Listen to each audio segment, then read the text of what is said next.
계속해서 마야 4부 함께 하겠습니다. 하나님과 마야. 이원성을 초월한 하나님. 하나님은 이원성에 한정된 상대성을 넘어서기 때문에 무한합니다. 그는 좋고 나쁨, 작고 큰 것, 옳고 그름, 선행과 악행, 행복과 불행의 제한된 측면을 초월합니다. 그러므로 그는 무한합니다. 만일 하나님이 나쁜 것이라기보다 좋은 것이거나 좋은 것이라기보다 나쁜 것이라면, 또는 작은 것이라기보다 큰 것이거나 큰 것이라기보다 작은 것이라면, 또는 그릇된 것이라기보다 옳은 것이거나 옳은 것이라기보다 그릇된 것이라면, 또는 악이라기보다 선이거나 선이라기보다 악이라면, 또는 행복한 것이라기보다 불행이거나 불행한 것이라기보다 행복이라면 그는 한정되어 있고 무한하지 않을 것입니다. 오직 이원성을 초월해 있음으로써 하나님은 무한합니다. 유한의 이원적 부분이 될 수 없는 무한. 무한한 것은 무엇이든 이원성을 초월합니다. 무한은 이원성의 일부가 될 수 없습니다. 진정으로 무한한 것은 유한의 이원적 부분이 될 수 없습니다. 무한이 유한과 나란히 존재하는 것으로 간주된다면 그것은 더 이상 무한이 아닙니다. 왜냐하면 그것은 이원성의 두 번째 부분이 되기 때문입니다. 무한한 하나님은 이원성으로 내려갈 수 없습니다. 그래서 무한한 하나님과 유한한 세계로서의 이원성의 명백한 존재는 환상입니다. 하나님만이 실제합니다.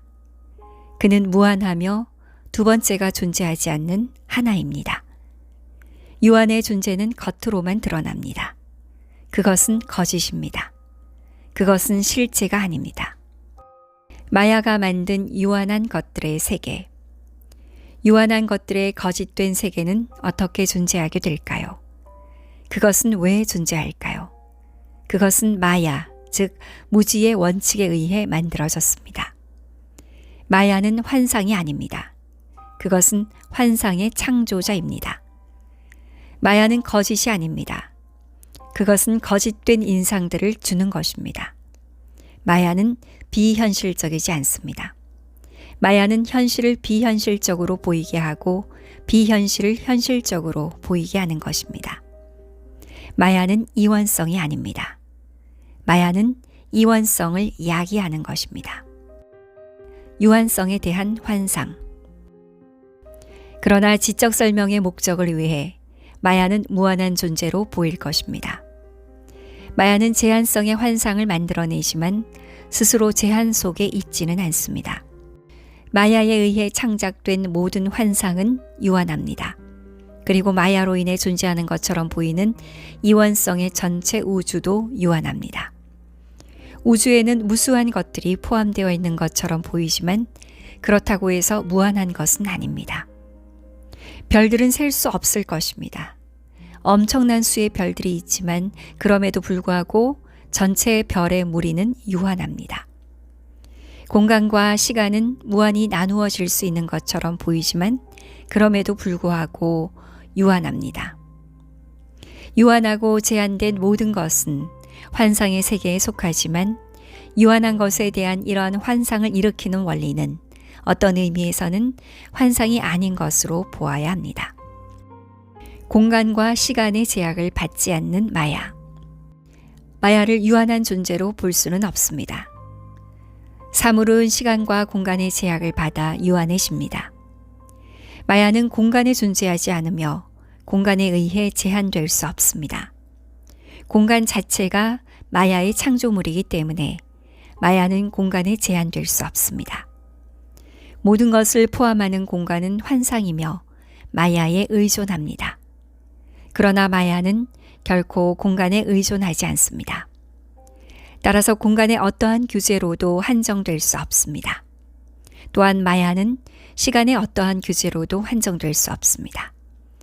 마야는 초의식 상태에서 종말을 가져오지만 그런 이유로 유한하다고 볼 필요는 없습니다. 시간 자체가 마야의 창조물이기 때문에 마야는 시간의 시작이나 끝을 소유할 수 없습니다. 마야를 특정 시간에 발생하고 일정 시간이 지나면 사라지는 해프닝으로 만드는 모든 관점은 마야 속의 시간이 아니라 시간 속의 마야입니다. 시간은 마야 안에 있습니다.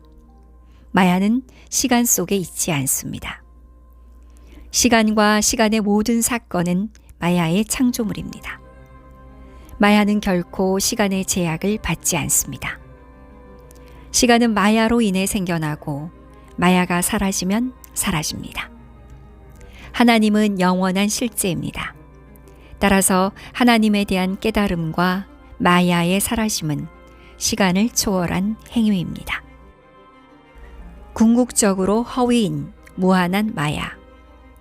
마야는 다른 어떤 이유로도 유한하다고 여겨질 수 없습니다. 만약 마야가 유한하다면 그것은 환상일 것입니다. 그리고 환상이기 때문에 다른 환상을 만들 힘이 없을 것입니다. 따라서 마야는 하나님이 일반적으로 실제이면서 무한한 존재로 여겨지는 것과 마찬가지로 실제이면서 무한한 존재로 가장 잘 간주됩니다.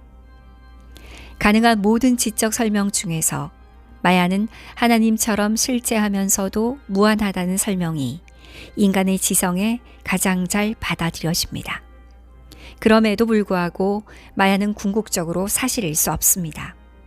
이원성이 있는 곳에는 양쪽의 한계성이 있습니다. 한 가지가 다른 것을 제한합니다. 두 개의 진정한 무한이 있을 수 없습니다. 두 개의 거대한 개체가 있을 수는 있지만 두 개의 무한한 개체는 있을 수 없습니다.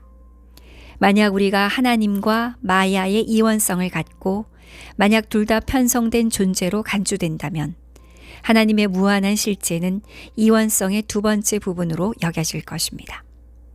그러므로 마야가 실제한다는 지적 설명은 비록 그것이 가장 그럴듯한 설명이긴 하지만 최종 지식의 특이성을 가질 수는 없습니다. 마야를 이해하는 데 있어서의 지적 어려움. 마야를 환상적이고 궁극적으로 실제라고 보는 데에는 어려움이 있습니다. 따라서 마야를 이해하려는 제한된 지성의 모든 시도는 난관에 봉착합니다. 한편으로 마야가 유한하다고 보는 것은 그 자체가 환상에 불과합니다. 그러면 그것은 유한한 것들에 대한 환상적 세계를 설명할 수 없습니다. 따라서 마야는 실제적이면서 무한한 존재로 여겨져야 합니다. 반면에 만약에 궁극적으로 실제하는 것으로 간주된다면 마야 자체는 또 다른 무한한 실제, 즉 하나님의 이원성의 두 번째 부분이 됩니다. 이러한 관점에서 볼 때 마야는 실제로 유한하여 비현실적인 것처럼 보입니다. 따라서 마야는 궁극적으로 실제할 수 없지만 유한한 대상의 환상적인 세계를 설명하기 위해서는 마야가 실제하는 것으로 간주되어야 합니다. 하나님의 그림자로서의 마야. 제한된 지성이 어떤 방식으로든 마야를 이해하려고 노력해도 진정한 이해에는 미치지 못합니다. 제한된 지성으로 마야를 이해하는 것은 불가능합니다. 그것은 하나님만큼이나 헤아릴 수 없습니다. 하나님은 측량할 수 없고 이해할 수 없습니다. 마야도 헤아릴 수 없고 이해할 수 없습니다. 따라서 마야는 하나님의 그림자라고 합니다. 사람이 있는 곳에 그의 그림자도 있습니다. 하나님이 있는 곳에 이 불가해한 마야가 있습니다. 비록 하나님과 마야는 불가해하지만 이원성의 영역에서 활동하는 제한된 지성을 위해 그들은 깨달음의 최종 지식에서 그들의 진정한 본성을 철저히 이해할 수 있습니다. 마야의 존재에 대한 수수께끼는 실제 속에 마야가 존재하지 않는다는 사실을 깨닫고 나서야 비로소 풀리게 됩니다. 마야가 존재하지 않는 두 가지 상태. 마야가 존재하지 않는 두 가지 상태가 있습니다. 실제 본래 무의식 상태인 참나의식 또는 초의식에 있는 하나님의 상태에는 마야가 없습니다. 그것은 이원성의 현상적 세계인 물질 세계나 기적 세계나 정신적인 세계에 대한 하나님의 의식이 있을 때에만 존재합니다. 마야는 참나의식이 없고 상상된 상대의 의식만 있을 때 그리고 의식이 이원성의 그릇된 범주에 의해 무력하게 지배될 때 존재합니다. 마야는 한정된 관점에서만 존재합니다. 마야가 비현실적이고 유한한 것들의 실제적이고 무한한 창조자로 존재한다는 것은 환상일 뿐입니다. 깨달음에 대한 암. 마지막이자 유일한 깨달음의 진리에는 무한하고 영원한 하나님 외에는 아무것도 존재하지 않습니다. 거기서 하나님과 분리된 유한한 것들에 대한 환상이 사라졌고 이와 함께 이 환상의 창조자인 마야도 함께 사라졌습니다. 참나 지식은 내면을 들여다보고 마야를 극복함으로써 영혼에 도달합니다. 이 참나 지식에서 그것은 서로 다른 에고의 마음과 몸들이 결코 존재하지 않았음을 알 뿐만 아니라 전체 우주와 마야 자체가 분리된 원리로 존재한 적이 없음을 압니다. 마야가 이제까지 가지고 있었던 현실이 무엇이든 간에 이제 하나의 참 영혼의 불가분한 존재 속으로 넘겨집니다. 개체화된 영혼은 이제 자신이 항상 영원히 참나를 깨닫고 지식, 지복, 힘, 그리고 존재에 있어 영원히 무한하며 이원성에서 영원히 자유로웠던 것을 이제 스스로 압니다. 그리고 이 참나 지식의 가장 높은 형태는 지성이 접근할 수 없으며 최종 깨달음의 정점에 도달한 사람들을 제외하고는 이해할 수 없습니다.